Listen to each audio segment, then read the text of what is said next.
Welcome to HomeBuddy TV Vlog.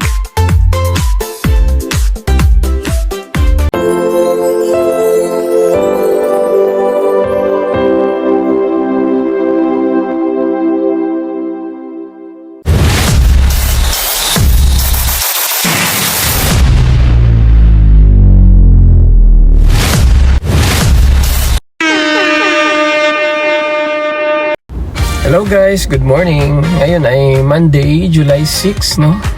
Half day lang yung mga bata kasi exam nila ngayon. So, uwi tayo maaga guys. Ayun, kahapon actually guys, naparoas din ako guys kahapon kasi hinatid ko yung kapatid ko sa Circulo. Meron silang seminar. At magkasunod na araw yun, Sabado-Linggo, no? Tapos next week din, ganun din, Sabado-Linggo. Pero hindi na tayo nag-vlog guys kasi nagpahinga muna tayo. Kasi inatid ko lang naman siya tapos umuwi ako agad. Ganun din yung linggo no kahapon. Pero kahapon, pag uwi ko, nagpasundo ulit siya hapon. So nakailang balik tayo sa Roa City, no? Dito sa city. No? So maganda naman ang panahon. Kahapon di umulan, mainit. Ngayon siguro maliwalas din yung panahon. Mukhang hindi rin umulan. So ayun.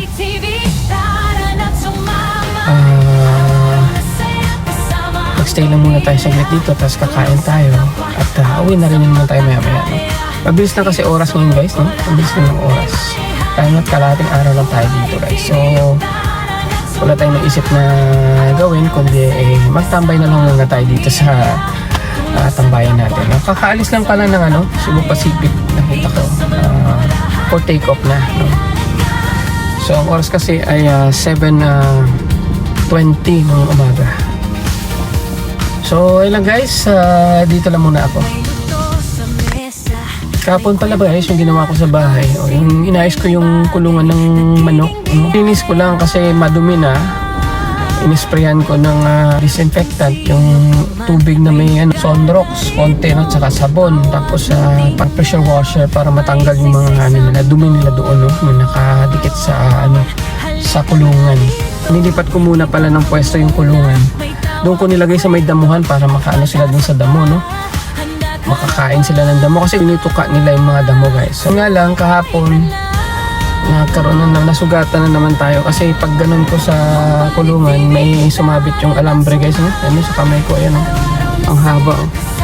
Ayan, galing dito papunta kasi nga yung ng alambre dito dumaan talaga, oh. Ganyan. So, pag ganun ko, kailalim kasi binibigyan ko ng pagkain yung mga manok. Ayun, sumabit. Tapos sabi ko pa, parang may pagtingin ko, mayroon nga.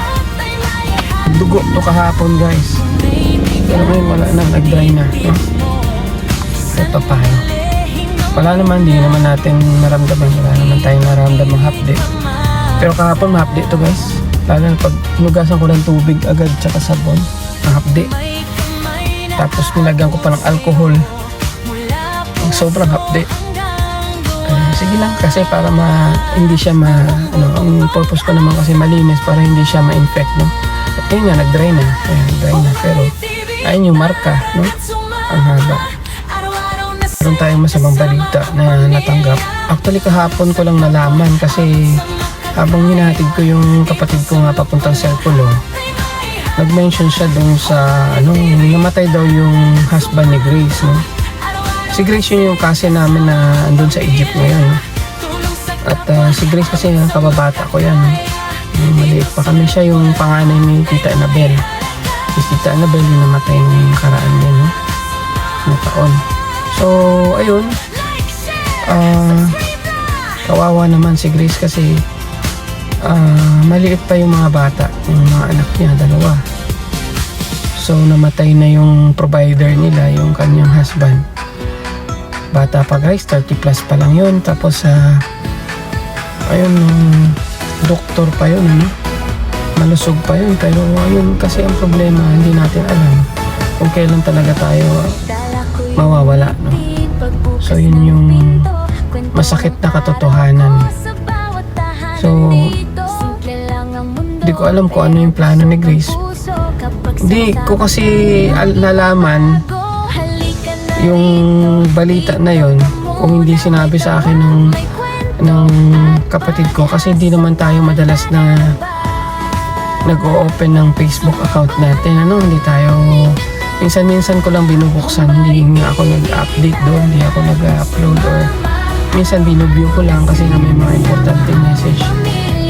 So ayun, andun pala sa group chat daw namin nakita niya may mga condolence, tapos si Grace nag-ano na siya yung profile niya, syempre pinalitan niya ng candle, no? So normally nagchat-chat yan si Grace sa akin, pero ngayon tahimik lang siya, siguro kasi nga nagluluksa pa yung tao, no? At nabigla rin siguro siya sa mga nangyari, hindi inaasahan. So ayun, no, hindi natin alam kung anong plano ni God sa kanya, pero ayun, alam ko naman kakayanin niya yan, kasi si mama, sila ganun din, no? Maliit pa sila nung iniwan sila ng papa nila, namatay yung papa nila, maliit pa sila, no? So kaya ni mama niya, sigurado kaya din niya yan, nabuhay yung mga anak niya, no? Maramdam tayo ng konting gutom, yung parang umaano yung tiyan natin, nagugutom tayo. Ang oras natin ay alas 9 pa lang, so kaya kakainan lang tayo muna ng mas maaga-aga sa ano natin, no? Meron tayong baon ngayon, eto beef giniling, tsaka itong ano ba to, parang dried ito pusit, yan. Amoy tayo dito sa sasakyan. Appetizer kasi yung mga ganito guys, yung pusit, no? So yan, kain muna tayo guys. Beef giniling. Hindi muna tayo nagpo-pork ngayon kasi diba may ano nga yung pork. So beef muna tayo.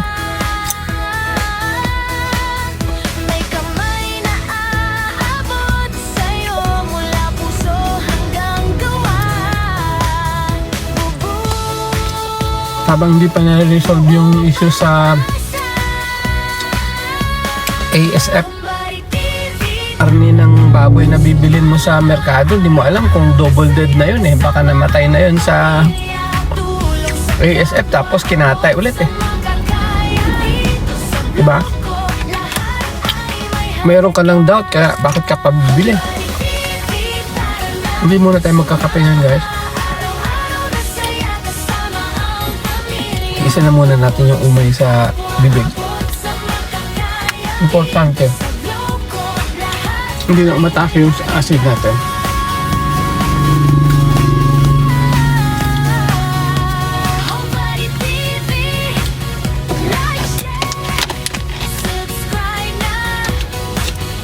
Marami talagang nag-jogging dito guys. Ayan, napakita ko sa inyo. Ayan, nag-walkathon, tapos mag-jogging. Sabi pa na ng mother ko guys, na mayat na naman daw ako. Sabi niya, mukhang namayat na naman daw ako. Sabi ko, tingin ko naman kasi sa sarili ko, wala naman akong napansin na namayat ako, no? Pero yung ibang tao kasi yun yung nakakapansin, ano? So si nanay sinabi sa akin,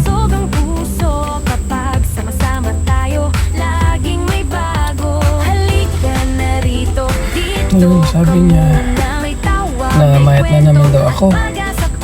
Siguro naisip ko lang, dahil siguro nag-reduce tayo ng kain, no? May epekto naman talaga yun sa katawan natin. Kasi kung kain na tayo ng kain, syempre mananaba ka, or yung mag-bloated yung tiyan mo, bloated yung pati yung mga pisngi mo, no? Normal yun, kasi kain na lang kain. Ano bang nangyari? Lalo na pag ako, syempre pag kumakain ako ng kumakain, syempre marami yung insulin na ini-inject ko sa katawan ko. Ngayon, bihira lang ako magkain. Isang beses lang din ako mag-inject ng insulin, no? So, ano lang yun, make sense naman. Na posible man talaga na mahit ako. Pero okay lang. Pakiramdam ko naman, medyo okay pakiramdam ko. Mas okay nga yung ganito na kaysa naman sa sige kain ng kain. Tapos, naantok ka lagi kasi yung sige inject ng insulin. Nakakanto kaya yung sige kain ng kain guys. Busog ka, tulog ka. Okay na yun. At least medyo makakapag-gawa tayo ng mga gawain na pwede natin. Ano, kasi pag busog ako, lagi ako dati, insulin. Kain, insulin. Tapos may antok. Tulog na lang ka ng tulog na. Tataba ka talaga. Normal man, di ba? Okay yung ganito. Pag namayata talaga, di balik tayo sa damihan na naman natin yung kain natin, tapos mag-insulin na naman tayo balik. Damihan din natin yung dosis ng insulin. Although nag-insulin naman ako ngayon, hindi lang mga ganun kadalas. Kaya kasi yung paniniwala ko kasi, yung katawan natin, normally, mag-heal by itself lang yan. Kasi ito ay design, yung katawan natin, design na yan to na mag-repair. Kaso lang yung digestion, yun yung nag-hamper sa repair ng ating katawan, no? So kung tayo kaya ng kain, digest lang yung ginagawa ng katawan natin. Wala lang iba kundi mag-digest lang ng food at yun lang gagawin niya, hindi na siya makapag-repair, ano? So yun yung paniniwala ko. So kaya ako nagpa-fasting, no? Minsan hindi kumakain. Kasi yun yung paniniwala natin, guys. 10:45 na guys, pero wala pa akong message na natanggap sa mga bata or sa mother nila, no? Pero ano na tayo, proceeding na tayo sa school kasi nga sabi nila kanina half day lang sila, so mag-aaras 12 na kahit wala silang message, okay lang. Tinatansya ko na hindi naman tayo maghintay dito doon yung matagalan.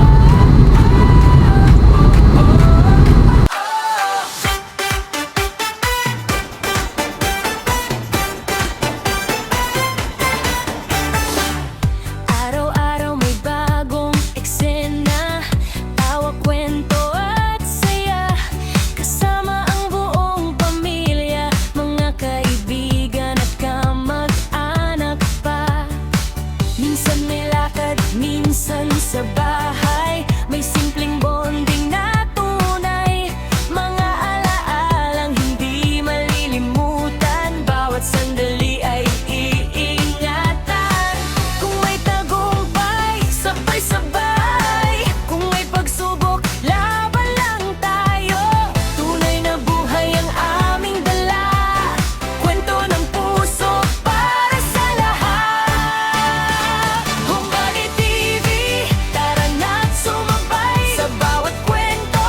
Sama-sama ang buhay, masaya man o may luha minsan. Lahat ng sandali may aral at taglay. Homebody TV, halika't makisaya. Pamilya't pagmamahal lang ang aming sandata. Tulong at kabutihan ibahagi natin sa Homebody TV. Lahat ay welcome rin. May sorpresa sa bawat logo namin. Mga biyayang dapat pasalamatan din. Kapag may pagkakataong tumulong, pag-asa't ngiti ay aming iabot. Realidad ng buhay ang aming kwento. Walang arte, puro totoo. Kasama ninyo sa bawat yuto. Homebody TV, inyong kabady rito. Sama-sama tayo.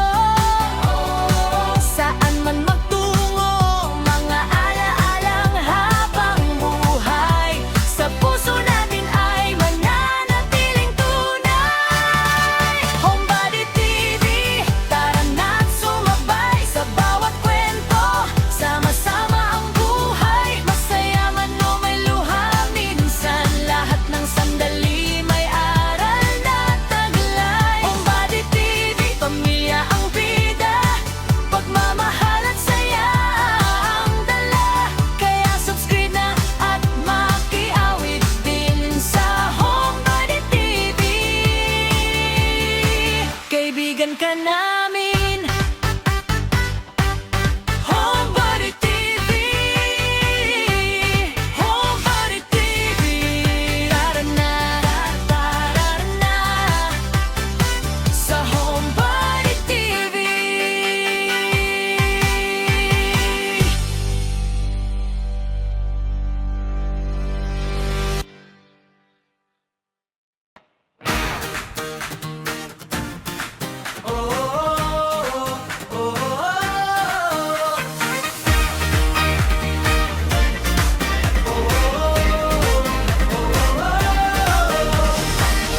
Araw-araw may bagong eksena, tawa, kwento at saya. Kasama ang buong pamilya, mga kaibigan at kamag-anak pa.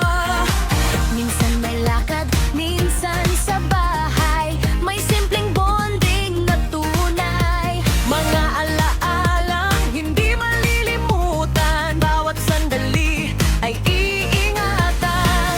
Kung may tagumpay, sabay-sabay, kung may pagsubok, laban lang tayo.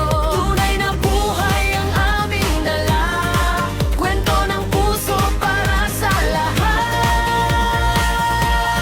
Homebody TV, tara na't sumabay, sa bawat kwento, sama-sama ang buhay.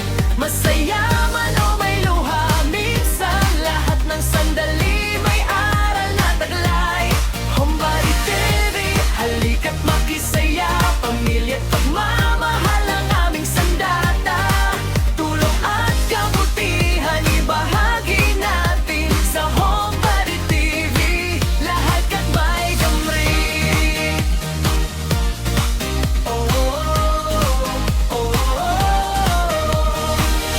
May sorpresa sa bawat vlog namin, mga biyayang dapat pasalamatan din. Kapag may pagkakataong tumulong, pag-asa't ngiti ay aming iaabot.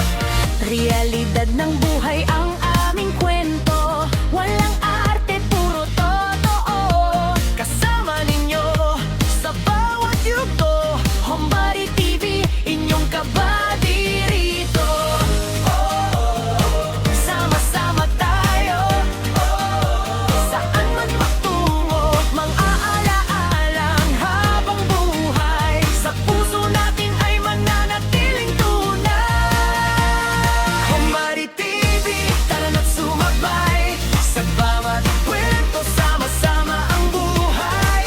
Masaya man o may luha, minsan lahat ng sandali may aral na taglay. Homebody TV, pamilya ang bida, pagmamahal at saya ang dala. Kaya subscribe at makiawit din sa Homebody TV, kaibigan ka namin. Homebody TV, Homebody TV, tara na, sa Homebody TV. Homebody TV, pagbukas ng pinto,